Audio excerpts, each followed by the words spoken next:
Welcome back to the Portal Report Head Coach Showcase Series. I'm George Michalowski with the Portal Report. Today I'm joined by another very special guest, head coach of the Radford University Highlanders basketball program, Darris Nichols. Coach, welcome on. Thanks for joining me. George, I appreciate you having me. Yes, sir. Yes, sir. So last year, 21-15, 12-6 in the Big South, a big year for the Radford program. Talk to me about, the aftermath of that season. How quickly did you guys jump into transfer portal recruiting?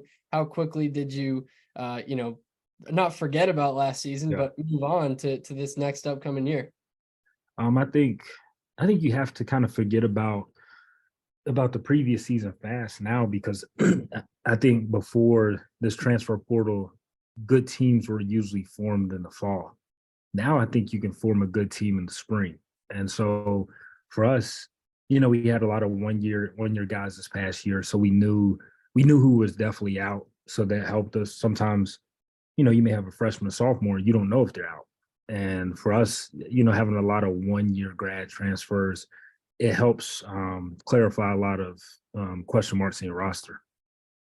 When you have those 1-year grad transfers, is it more difficult to build a culture, I guess? Is it more difficult to build leadership within that roster? Um, I don't think so. I think, and we were fortunate we got the right guys this year. I thought we did a good job of identifying unselfish guys. And to their credit, you coming in, you have 1 year to play. Everybody's seeking something, and for the guys that came in last year, those guys, they were seeking something, more opportunity, whatever it is. But also, if they didn't get what they were seeking, they didn't become, you know, a distraction with the team. And so that's just the character of the guys we attracted this past year.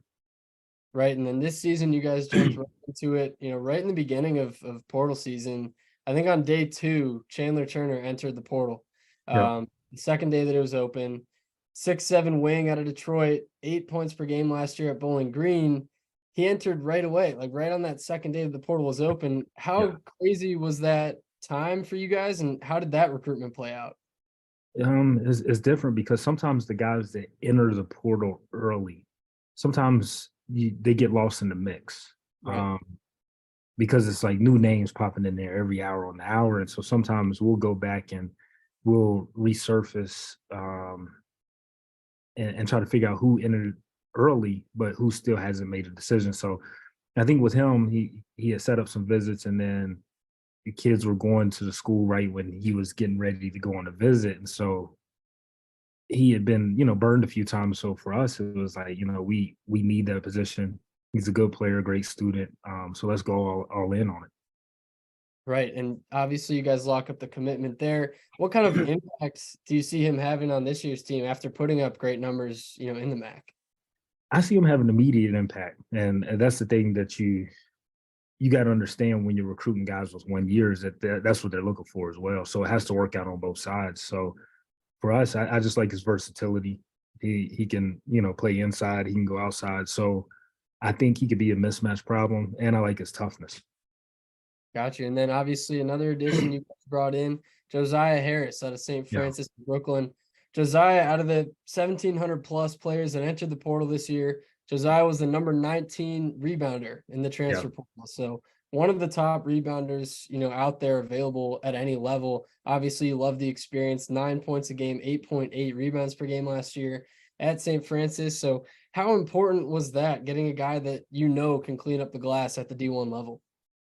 It's really important for us because we have Justin Archer who's returning, who's last year was number 3 on the offensive glass, and now we have Josiah Harris who's number 6 on the defensive glass. So for us, rebounding is a big thing. And then just hearing the story, coming from junior college, then St. Francis Brooklyn, and St. Francis Brooklyn situation, having to you know eliminate athletics and a lot of the stuff that he went through to have the year he did, that was important to us. Is that it shows a true test to who he is as a person, and he didn't make excuses.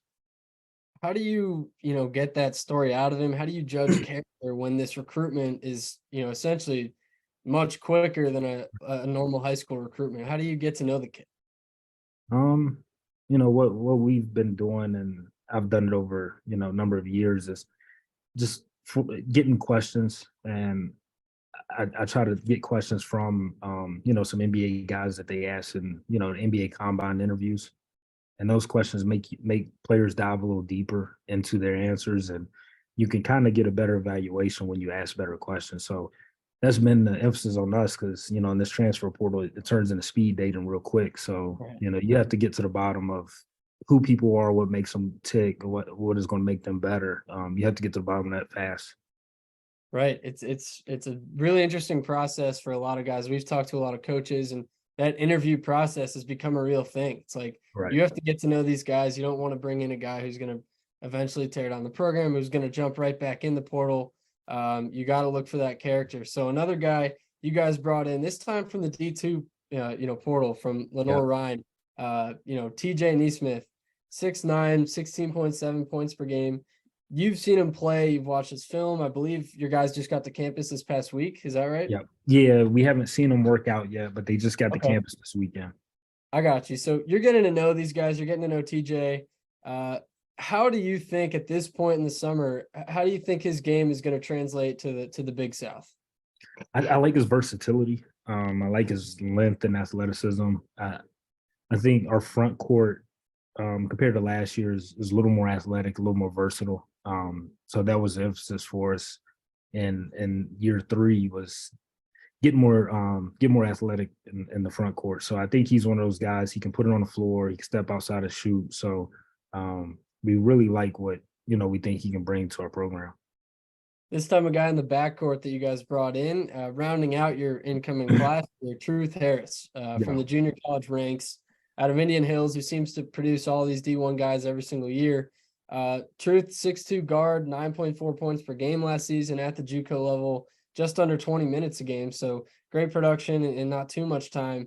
What's he going to bring to the floor this year for you guys? I think the thing about Truth is, like, he can really score it, and he can really defend, and he's athletic and he's fast. And for us, in the Big South, we always want to be known as a big time defensive team. And for him, losing Josiah Jeffers last year, who was always one of the top two steals leaders in the conference, we knew we needed somebody that could make an impact on the defensive end as well as scoring the ball. So when we went through the portal and through junior college, Truth is he's the one that stuck out to us, and he actually played with Justin Archer in high school. There you go. So we've been recruiting him the whole year. We knew about his family and who he was as a person through Justin. Oh man, that's fantastic. Always love to have those connections, within the team, whether it's a coach, a player.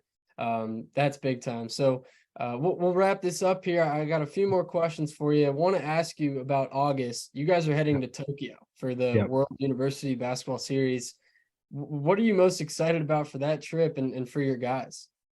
I think the biggest thing is just seeing who we can become as a team, watching them grow as people, experience a different culture outside of what we know here in the United States. And then also just those guys seeing what one of their teammates, where he's from, in Ibu Yamazaki, who's from Japan. I think that'll help us come together as a team. So, with the company Rakuten reaching out to us, and about this opportunity, we knew we had to jump on it, and we're appreciative of it. Awesome, man. And to wrap it up, you guys had a great year last year, obviously, getting over 20 wins and, really building this culture up at Radford. What are you most excited about for this year? And what do you have to say to the Radford fans out there, that are excited for the season just as much as you are? I'm just excited about continuing to build a, environment, like, not only with our team, but also, in the Devon Center. I thought we had a big turnout in terms of fan engagement, and having 3 home ESPNU games on national TV was really special. So I'm just forward to growing it, continuing to win games, and growing the atmosphere at the same time. Awesome, man. Well, thank you so much, Coach Nichols. I really appreciate your time, and we'll keep an eye on you all season long. And if you ever need anything with transfers, you know where to go. Yeah, no, I Of appreciate you, George. course, man. See you later. Okay, we'll see.